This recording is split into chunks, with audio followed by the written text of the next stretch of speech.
Welcome, everyone, to the Comedy.law podcast. My name is Max Langley, and with me, as always, are Shirelle and Keith. Today, we've got a special guest, Nav Rao from Melbourne, Australia. Nav,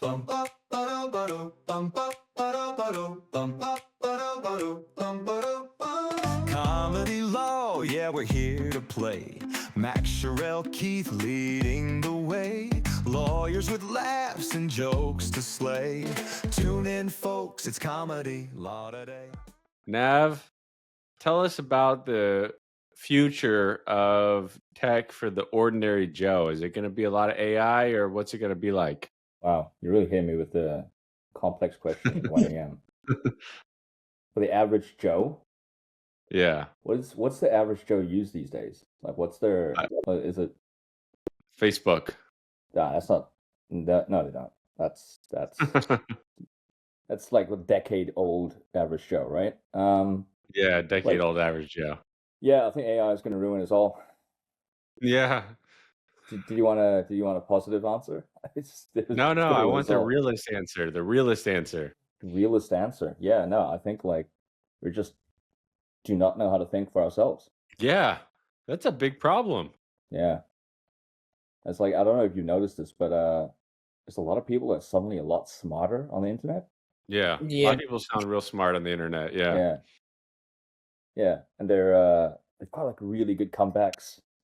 They seem a whole lot like in my day, you had to like spend your time on IRC, on chat rooms and like really develop a thick skin and be able to articulate your answer. But now it just feels like everyone's just so dang smart.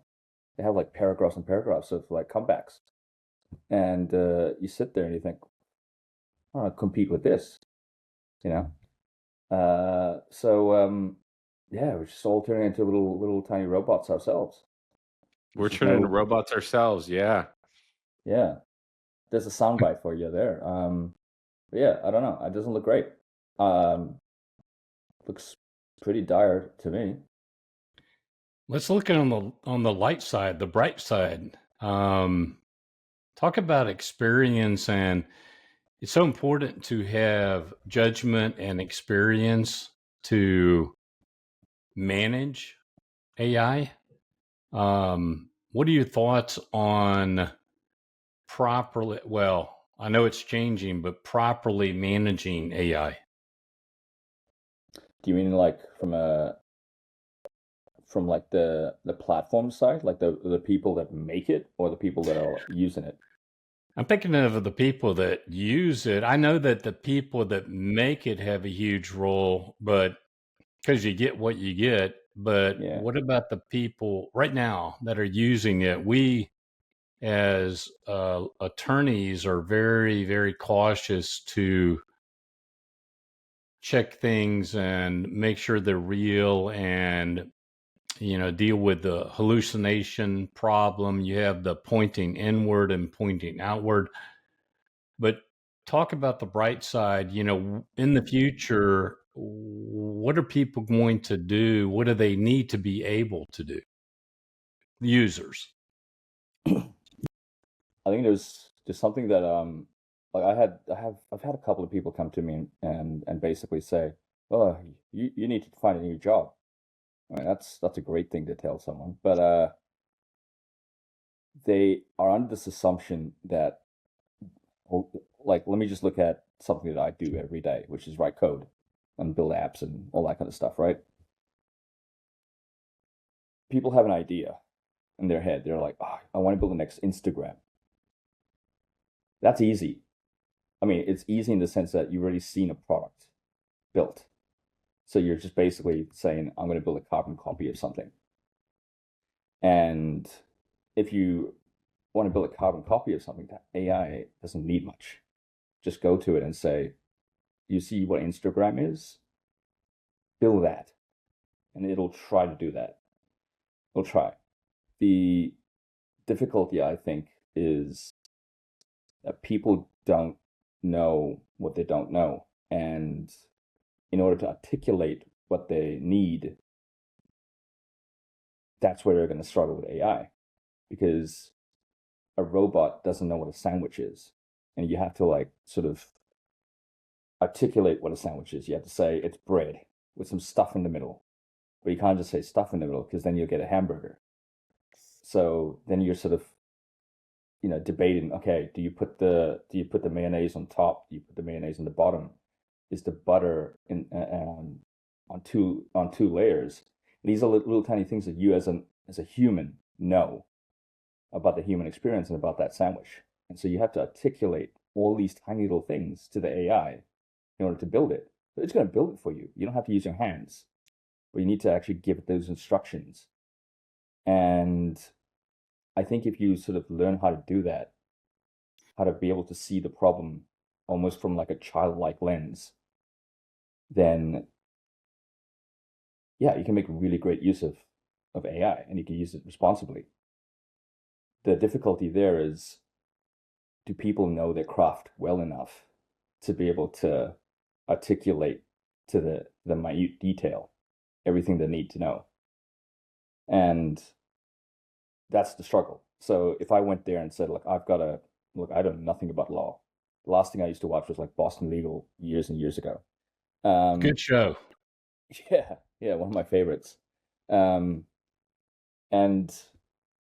if I had to imagine that I was going to use ChatGPT to argue my case and decide to represent myself, I can't really just keep asking, what's the smart way of sounding in this scenario?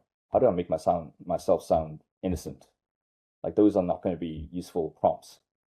So I guess you still need that knowledge worker. You still need that person to be able to actually do the real thinking for you. And where AI can sort of benefit you there the most is, if you don't have to learn the Dewey Decimal System in a library, you don't have to learn how to find the weirdest, I don't know, the records for a Google search. I've done a little bit of like scientific paper analysis. I don't need to go hunt for a scientific journal. So the AI can kind of do that stuff for me. So yeah, it's a bit of a long answer, but it's a good answer because you have all those layers of experience and judgment that you have to apply. So Shirelle, let me ask you, in your job, how much of it is what Nav just said, getting the data, and how much of it is the judgment and knowing what to do on a claim? So we actually don't use AI very much. I'm a little hesitant myself to use it. Kind of just thinking about what Nav said, I also don't want to get too dependent on like a computer or robot or something like that.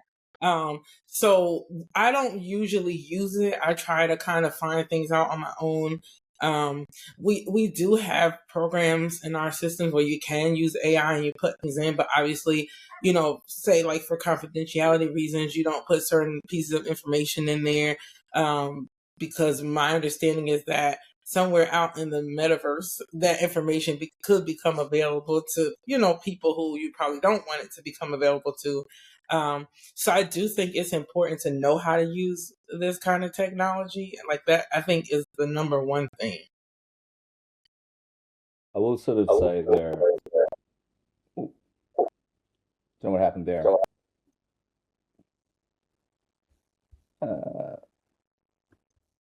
What I find really interesting is that there's a lot of different AI providers right now, and that problem of like privacy is kind of taking care of itself, at least with some, right? Like, you've got Mistral, you've got a couple of others, and they try to be more privacy focused. Claude tries to be, or Anthropic tries to be privacy focused. Don't get me wrong, I do not trust OpenAI, but that's more of a reputation and maybe a little bit of a cognitive bias on my part.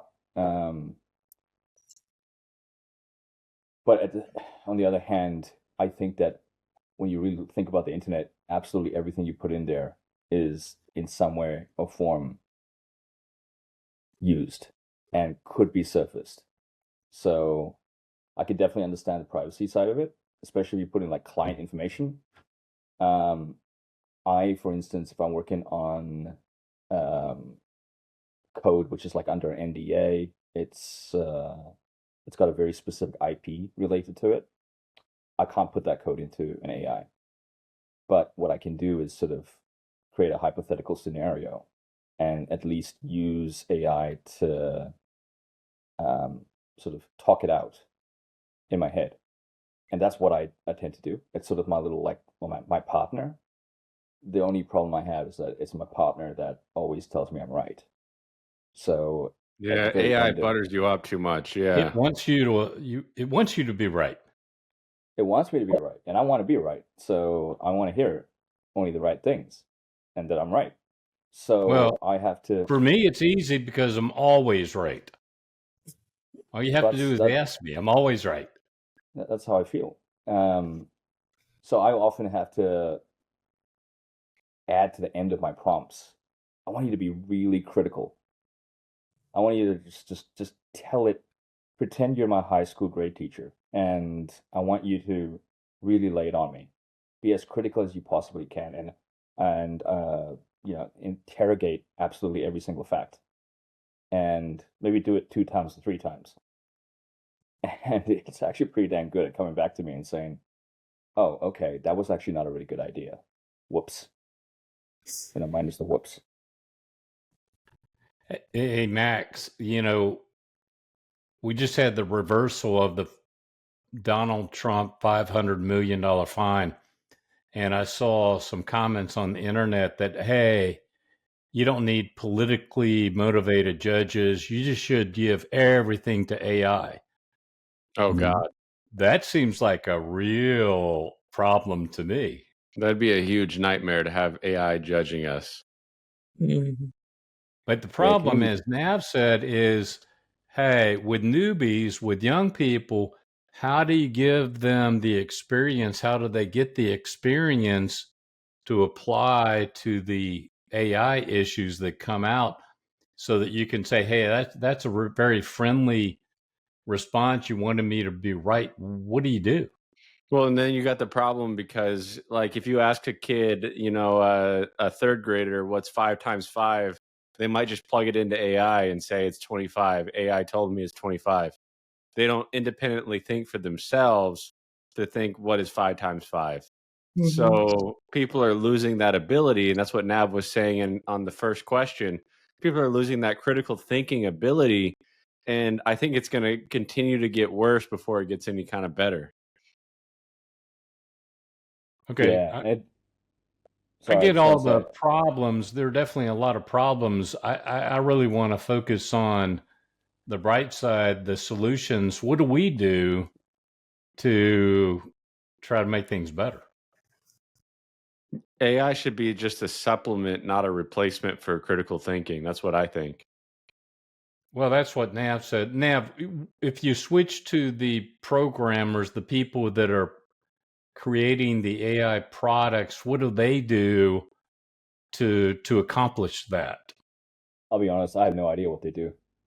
I understood machine learning for a very long time, and I understand the concept of neural networks and training models and all of these things that go into it. But the work I've had to do with machine learning is so fragmented on just a simple decision. So for instance, is that a pigeon or is that a rock coming at you? You've got a camera and the camera's taking pictures, and out of the million pictures that you've taken, you can identify whether it's a pigeon or it's a rock. And those are some of the very overly simplistic, maybe overly simplistic to the human problems that I've had to deal with where I've used these kinds of models. Now we're talking these large language models. We're talking about these things that can do, trillions and trillions of different types of variations of input. I don't know what goes into that. I don't know what the kind of scale that's involved in that world. What I will say is it kind of still depends on people classifying something. So it's like Wikipedia. If you read Wikipedia and someone says, "Wow, that fact is wrong," what if all the people that have been putting wrong facts in there, and you've got a model that's been trained on wrong facts? I think that's the other side of it as well. It's a little bit problematic. Yeah, So because when it AI comes to was trained on Reddit a lot, and Reddit has a bunch of trolls, man. They got a lot of people that are giving wrong info on purpose. So Nav, is the one solution to regulate AI, to somehow have lawmakers say, "Hey, this is what you need to do"? Well, that seems to be quite a challenge unless they had the right idea. yeah, or at least maybe in some way trying to make it transparent where the data sources are. Again, that's a very naive answer because I don't know that world. But Max, you say like Reddit, like, but what in Reddit? Because you're right, there's like a ton of just trolls. There's also some like pretty decent subreddits. There are, So yeah. so if AI is giving you an answer, what is that answer based off of? And if you can provide that detail, then I think you can provide people an ability to go and do their due diligence. You can see like Perplexity tries to do that where it has its sources listed. And that's actually pretty useful to me. Sometimes it's made up, but if you click the link, you'll know if it's made up or not. So I think that's a really good way to maybe aid people so they can use AI a little bit more appropriately. I agree with you too, though, Nav, that if lawmakers regulate AI, a lot of their funding is probably going to also come from AI. So they're going to be kind of getting paid to grade their own papers, essentially. Yeah. Well, look, I don't want to get into big business and politics because I have no idea. I mean, where did all these like companies just suddenly come out of everywhere and just start doing AI? And the Yeah. amount of money that's just getting thrown around is just ridiculous. Uh, like I don't know if you watched the latest South Park, but you know, there's a little bit of a hint there about how everyone is just getting through these regulations. Yeah. Shirelle, it seems to me like you've got some answers. Do I? Enlighten us. Yeah. Well, I guess I have more questions than answers, only because, like I said, I'm a little hesitant to use AI. I do see that it can be very useful for people, but I'm also like a big iRobot kind of person, like watching those types of films where the robots take over everything, which I know is fictional, but I wonder if at some point it may not be exactly that, but I wonder if it's going to be close to it, like we're like you said, Nav, we're very heavily reliant on AI, which I really prefer to use my own brain to do things. I don't mind using computers to help me, but I like to stay sharp. So I just don't, I don't want to use AI so much, that I get to the point where I'm um a dependent person on these things. So I don't know. I mean, Nav, how often do you use AI? Do you think that there's any way around having to use it? You know, can I get away from having to use it at all? Do you think? Look, I have no idea about the work environment. I think the work environment is going to try to throw it at you, and you're probably just going to have to use it, just like we've all had to use browsers and Microsoft Word or Mm-hmm. Excel. Like I did not want to use Excel. I had to learn it. I tried for so long. I don't want to use Zoom. Had to use it. So I think it's the same. It's the same. But I actually kind of want a little bit from that iRobot thing because no, I'm not talking about like crazy death to all humans type of thing. But AI is kind of boring right now. Like it isn't fun. It's this little tiny chat thing that just gives you answers. I kind of want a little bit of like oomph to it, a little something exciting. Like what would be exciting? Like what would you say? I, I don't know. These, I don't know if you've seen these like weird avatars that come out of Grok, the what is this, like silent gothic emo guy and anime waifu character as well. These sort of, that's bizarre. That's bizarre. Like, and I kind of like that it's there because it's bizarre. It's a real bizarre usage of AI. Um, but yeah, short answer, I just don't think you can get away with it. I mean, like, I use it all the time. Like, I generally use it Mm. all the time.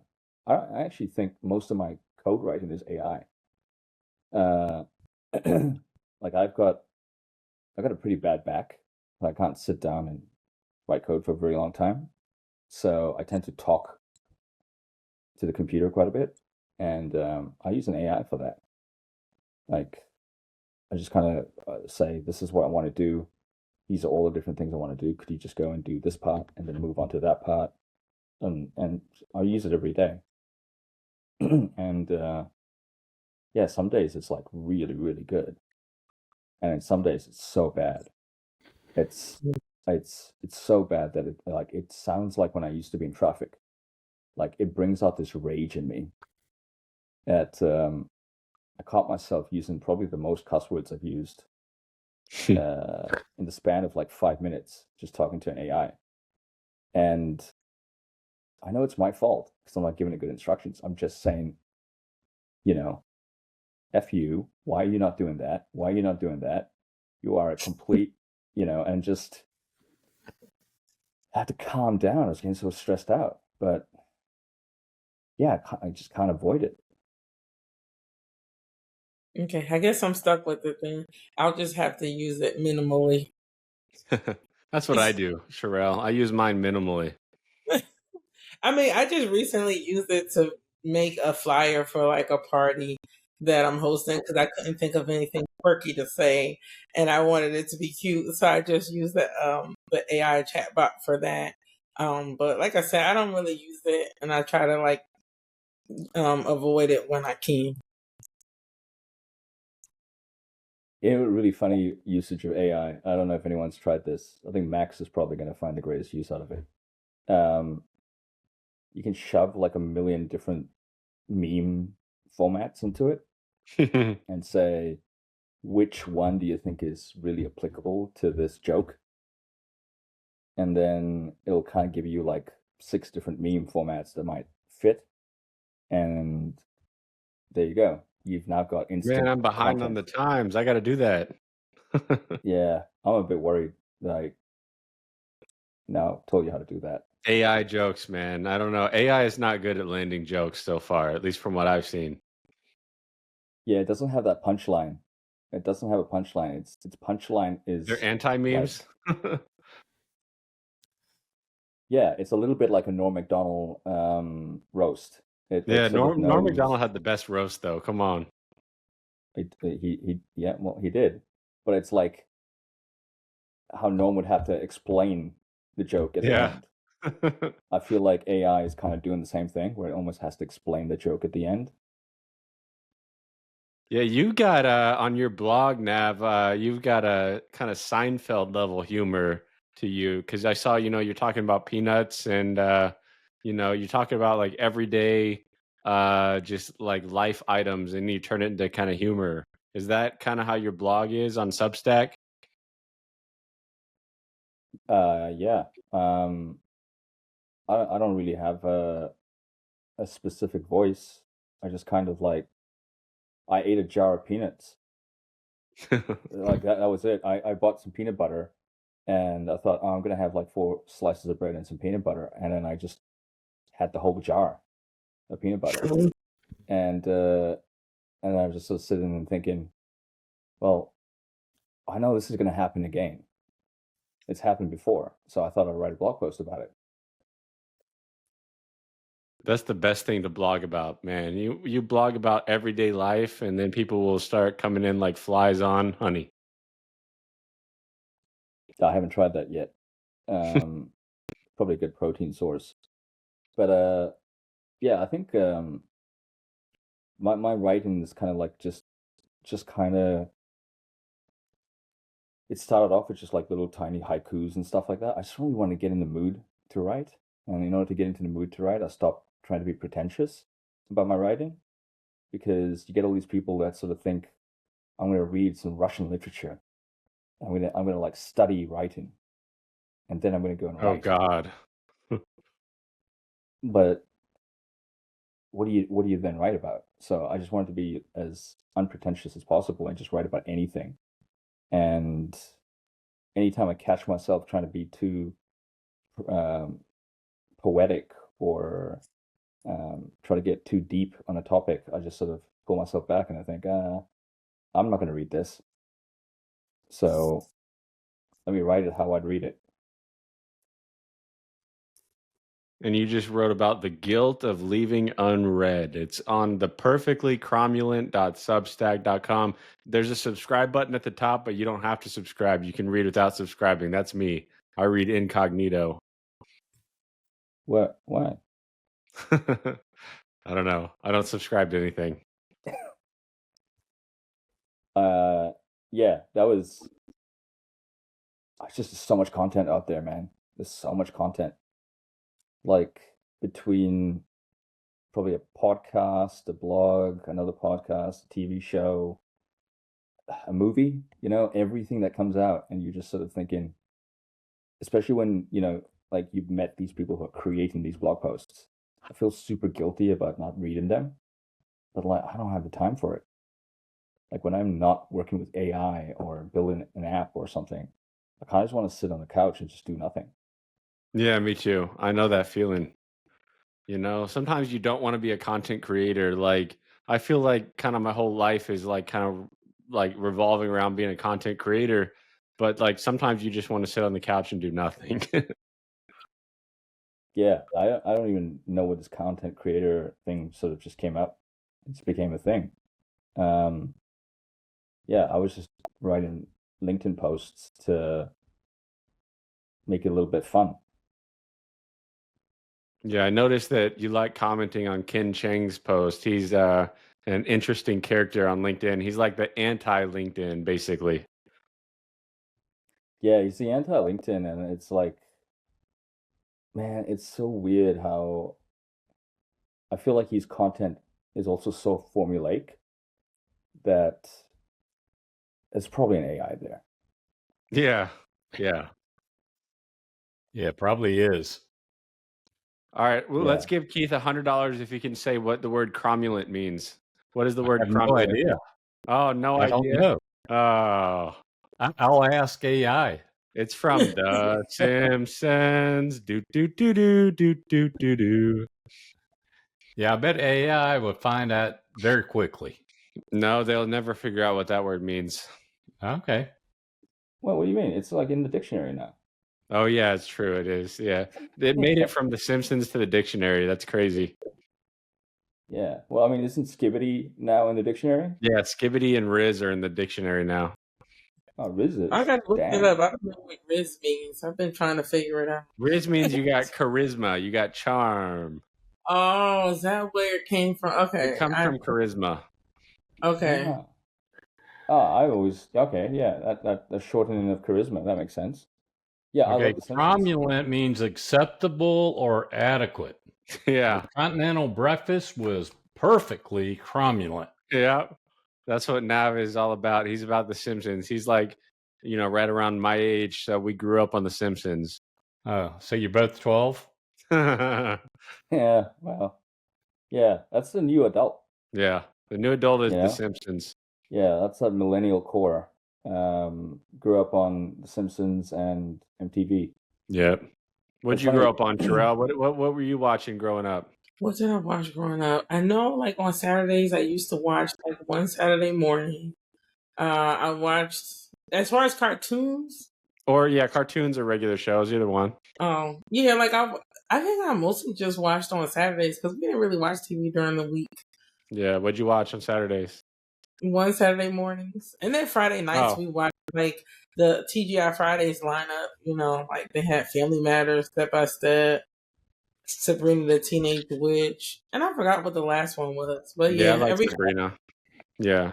People who are more experienced saw Tarzan, Gilligan's Island, more experience. more experienced.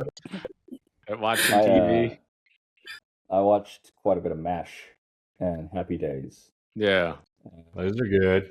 I watched Happy Yeah. Days. I like Golden Girls too. If we're talking about shows from back in the day, I love the Golden Girls. Yeah, they were killing it. Sophia was my It's- favorite. Betty White was my favorite. Oh yeah. I think all the I, wisdom and knowledge comes from Green Acres. Never heard of it. No, I don't know what that is. Okay, you probably don't know Hee Haw then.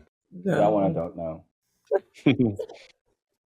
He's I do making know the stuff Carry up. On. Testing us. I do Oh, know what, the the Carry Bev- On series. The Beverly Hillbillies. I know what that is. Did you watch that, Keith? Oh yeah. Yep. I definitely did. Somebody's got a truck backing up into their microphone. Oh, I'm sorry. No, don't mute yourself. It's okay. Oh, yeah. Yeah, it's Shirelle. She's backing up that truck. I I used think it's a to. garbage. I used to feel like. Do you feel like there's way too many TV shows right now though? Like just Yeah, there's way keeping too up with it many to all? keep up with. Yeah. Yeah, because like I remember, if you miss a TV show, you just miss a TV show, and then you could like record it, but you never really watched it, even if you recorded it. Yeah. And now it's just like, forget about it. I'll watch it when it's all out. But then by that time, it's like another TV show. Yeah. I like to binge watch though. Like I binge watched like Chicago PD when I missed like when I'll just wait until like at least 3 or 4 episodes and then I'll watch it. Because I don't like to wait. I think we become very impatient when it comes to TV. Like you don't want to Yeah, we wait have. the next week for the new episode. I just want to watch it. Yeah, that Game of Thrones period killed me. It absolutely Yeah, ruined me. the waiting That's- time. Yeah, you had to wait a full Yeah. week. And then in the Still last waiting season, for it it. was just disappointment on top of disappointment on top of disappointment. I still haven't watched it. But you know, I tried the first episode and it was just a little bit much for me. And I was just like, ooh, their heads on sticks. I can't watch this. So, Yeah, it's a lot that of heads and sticks. increases. They do more of that. right. So I probably won't watch it. But It's like, pretty good. yeah, it's a pretty good show for a while. It felt really cool to like for once just hang around with friends and just watch a TV show when it came out. Yeah. But yeah, there's a like new Alien series that I kind of wanted to sit down and watch, and then I looked at it, and there's only two or three episodes up now, and I thought to myself, I'm gonna get really invested in this episode, and then I'm gonna have to wait a week for the next one.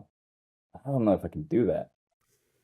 So now I try to at least wait till there's 3 episodes out before I jump in, so that I have, if the last episode I watched ends on a real cliffhanger, at least I know that there's going to be another episode I can immediately watch after.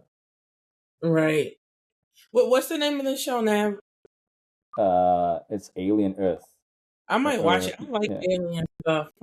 Yeah, it's it's a bunch of killer things. That's always fun. Just turn off your brain, watch that. Right. Like I love the Tubi series. You know those Tubi movies, the B movies. Yeah, that's great. Super Volcano. Sorry, go ahead. No, I was just saying like Super Volcano, Airplane versus Volcano, Mega Croc. Oh, I feel like the Tubi movies seem to be low budget, so I don't typically watch them. Low budget's fun. Yeah, that's where all the Steven Seagal movies end up. Like Lawmaker or some other whatever. Every it one of is. his movies is exactly the same thing. Isn't that crazy? He doesn't run anymore. He just sits. Yeah, he's too big. Yeah, I think there was an episode where he was literally sitting down in interrogation and fighting someone. Sitting down and fighting, yeah. When was his last movie? Is he still acting? Oh yeah, he's still acting. Yeah. Oh wow. It's like straight to streaming service kind of movies. Oh okay. It's probably like based in Russia because he's like, all about that Russian thing. He's all about Russia. He's like a piece of propaganda for Russia. It's crazy. Oh, and you know who else? I wonder what happened to Jean-Claude Van Damme. I used to love. Yeah, I love Jean-Claude Van Damme. Yeah. But didn't he do a movie like 2 or 3 years ago? Oh, I don't know. I thought he stopped acting. Yeah. I haven't seen him. He's got to be in his 60s. I feel like at this Yeah, point. he's in his 60s. Yeah. I mean, not that would stop anyone from acting. If Steven Seagal can sit down and fight, I'm sure Jean-Claude can do a little something too. I mean, like there's so many action actors that are like in their 50s to 60s now. So, I mean, isn't the ones that we grew up on, that were like the good action stars, especially. Yeah. I started to watch the Expendables. That's a collection of them, in the Expendables. Oh yeah. That man, that last Expendable was really bad. But yeah, so bad it's good. Was 50 Cent in one of those movies? I feel like he was. Probably. Yeah, I feel like he was in one of those movies. I don't know. I could be wrong. I feel like Curtis Jackson would definitely be in one of those movies. I feel like if not that movie, something similar. Yeah. I definitely like heist movies as well. What was the one that Ice Cube's son was in? And they had this heist. Now I'm gonna have to use AI. It's hold on, what's his son's name? I don't even know. Yeah, it looks a lot like him. I think I saw him on that Compton movie. Oh, Den of Thieves. That's the name of it. Gerard Butler was in it. You guys watch it or no? I guess not. I've never seen that. Oh, I saw the first one. I think there's two. The first one was good. I liked it. If you like a good heist movie. And the ending, there was like a little twist to it as well. So it was good. And Ice Cube's son is actually not a bad actor. He's not bad. Yeah, not bad. So Nav, tell us what's the digital nomad life like? You've been kind of traveling around, or are you staying in Australia more as your home base? I don't know. So I have like 2 backpacks of stuff. My plan was actually to go to the US this year, but I'm gonna wait. Probably, definitely. I don't know. I'm thinking Europe.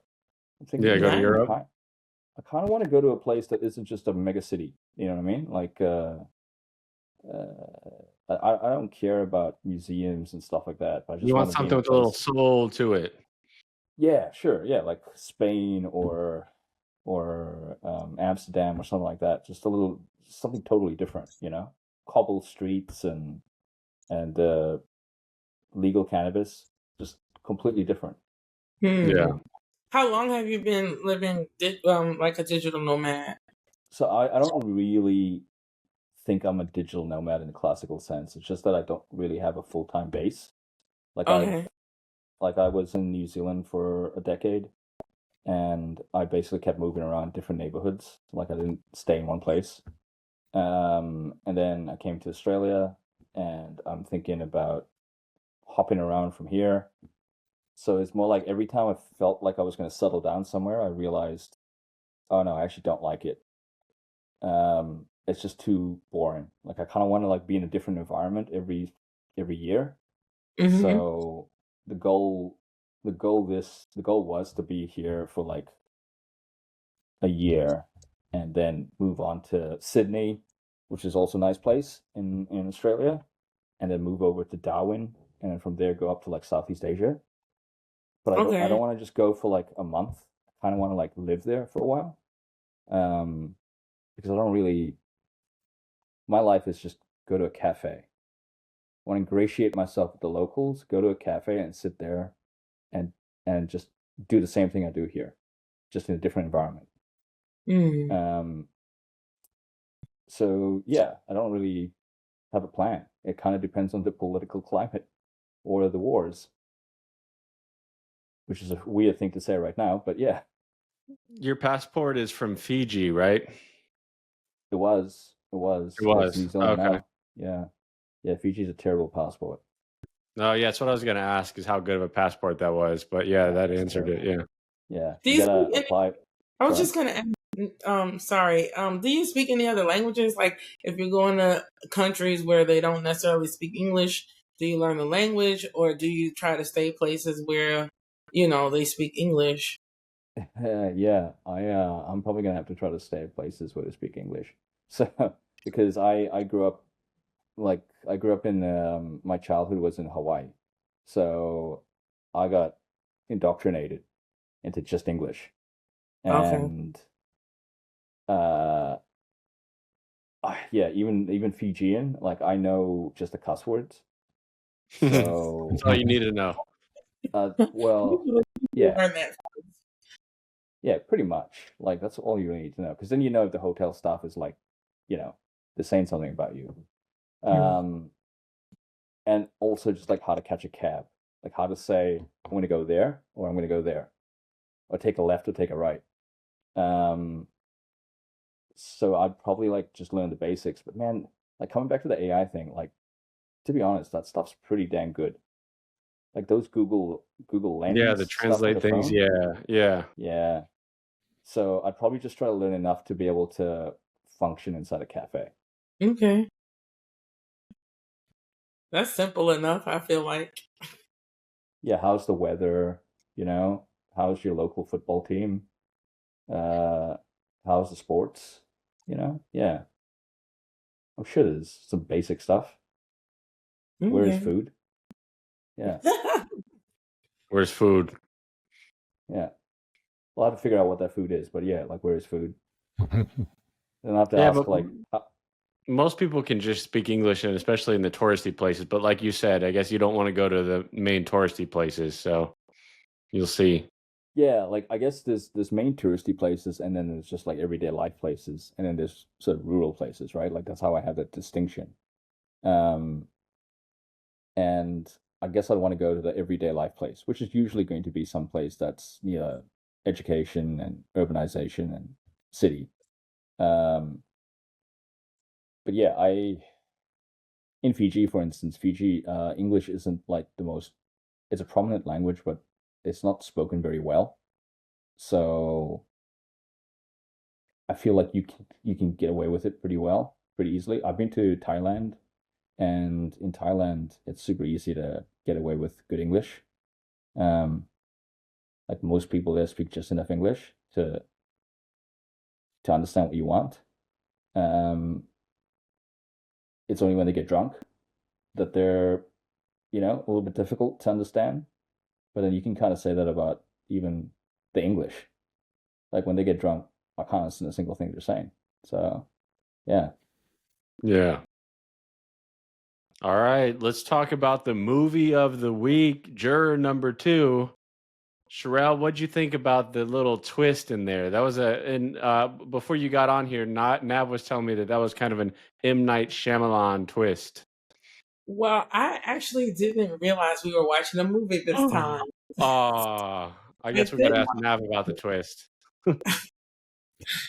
So I thought the movie was really good. I've seen it twice, but it's so unrealistic. There was no evidence that the guy who was charged committed the murder. And so it was hard for me to get past that. But I liked the movie. They've tried cases on eyewitness testimony before. There was an eyewitness at least.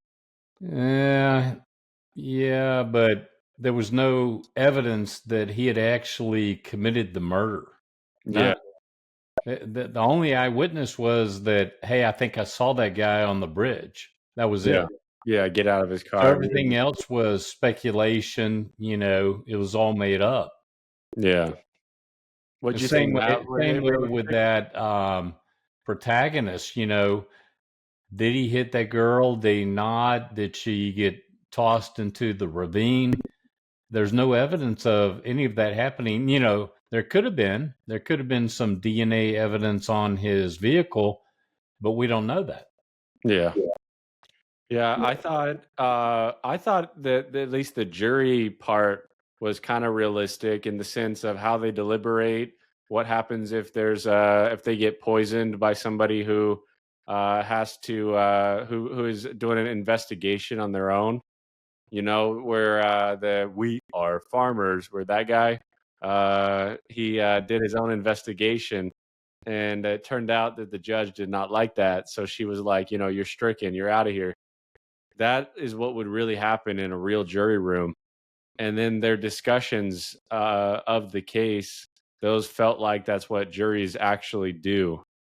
I agree with you on all that. I mean, he had a very difficult conflict. I think the guy is innocent because I think it was me. Yeah. Well, that's so subjective. I mean, yes, you were there, but you don't know that it was you that caused a problem. So it was a very good twist, about him having that conflict. And at the end, you have 6 jurors that have voted not guilty, and then somehow they all changed to guilty. That was pretty unrealistic. Yeah. Usually it goes the other way. If everybody's voting from guilty to not guilty, they usually stay with not guilty. Yeah, I mean, it's Yeah. very hard to get to guilty. Yeah. And again, there was no evidence. Yeah. Was he mad at her? Did he have a fight? Did he break a bar glass? You've got all that, but you don't have any evidence that he actually committed any crime. I think the prosecutor was like heinously bad at her job. And then the PD, the public defender, was really, really good at his job. So it was almost like a David versus Goliath, but like reversed because the prosecution, she was just awful. But she had nothing to go with. So it's like, I guess we didn't really get to see her shine because she had no case to begin with. Well, it's kind of like the Donald Trump case. She still won. She won Yeah. big time. Yeah. Yeah, that's the amazing part. And then at the end, she just kind of decided to do nothing, and then they just looked at each other to end the movie, which was a kind of a cliffhanger or enigmatic ending, to just like stare at each other. Yeah, what is like that doesn't seem very legally, an appropriate thing to do. Yeah, it didn't seem appropriate. It seemed like they both were unethical. Well, you're right, Nav. The issue was, did the prosecutor have a duty to only convict someone truly guilty or that she thought was guilty? And it was very unsatisfying because we don't know what she thought. She went and interviewed the accused, and I thought she came away thinking he was not guilty. Yeah. And then she does nothing. And so I'm like, okay, why didn't you do anything? But having said all that, I really like the movie, but like it kind of relates back to our AI discussion. You really need some judgment about what you're looking at. And the judgment tells me this is wrong and this shouldn't happen. Yeah, and I would rate this movie the second best one that we've seen, just right behind 12 Angry Men. But I love that overall, movie. it's an amazing movie. Wait a minute. You're going to put it above My Cousin Vinny? Oh, wait. Yeah, I'm going to tie it with My Cousin Vinny. I'm going to tie it. Oh man, My Cousin Vinny was great. Yeah, that was our first one that we talked about. I think I saw the one with 12 Angry Men and was it Nick? Yeah, I think it was with Nick. Yeah. If you had an AI in that situation that was actually prosecuting and defending, what do you think it would lean, just based off the evidence? On 12 Angry Men? Well, on Juror number 2. Oh, on Juror number 2? Oh, man, it almost felt like AI was kind of ruling. It felt like it because it was like a drama room setup of a case because like everything was like perfectly orchestrated. It felt like there was a conductor in this movie. like in terms of how the crime scene was orchestrated. So I feel like AI would actually probably find him guilty, but that would be a miscarriage of justice. You're right. I totally agree. What would be really interesting is almost like the facts alone there, AI would determine this person guilty. But then if you gave the evidence, like you sort of said, Keith, around the lack of actual physical evidence, then, and it's all circumstantial or anecdotal or whatever it is, the terminology is, then AI would, if it was based purely on that as a prompt, would find him guilty. I Yeah. agree. Yeah. Yeah. That's where the knowledge and experience, or at least the experience, been there, done that, is going to allow you to regulate and determine whether the data you're getting makes sense and leads to this conclusion. Well, it Yeah, was just so like 12 Angry Men because it was 11-2 of a vote in the beginning, whereas 11 voted for guilty and 1 voted for not guilty. But in this one, the twist was it was the guilty person that voted not guilty. The guy that actually did it voted not guilty because he knew the guy was not guilty. Well, you say that the juror number 2 was guilty. Again, we don't have evidence that he was guilty. Yeah, it was negligence. Yeah, it was a negligent homicide. Well, he didn't know. He didn't even know that he hit the girl. Yeah, I think he truly didn't know. Yeah. I mean, the movie indicates he had no idea. He thought, he suspected. It was a deer. It could have very well been a deer. Looked like a deer to me. Too bad you didn't see it, Shirelle. I think it was a deer. Yeah, it had the deer crossing sign. I'm definitely gonna watch it now. All right. Yeah, that's really I feel like I gotta watch it now. Yeah, because I did the AI synopsis on YouTube. Yeah, the AI synopsis won't show you the whole thing. It's a Clint Eastwood directed movie, and I think he's a Yeah. great director. Yeah, it was a very well acted movie. I mean, it was very good. It's definitely worth watching. All right. Well, we're gonna let our editor Blaze do his magic with this. I think he's.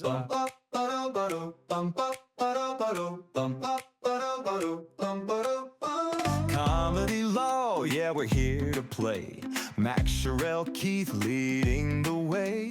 Lawyers with laughs and jokes to slay. Tune in, folks, it's Comedy.law today.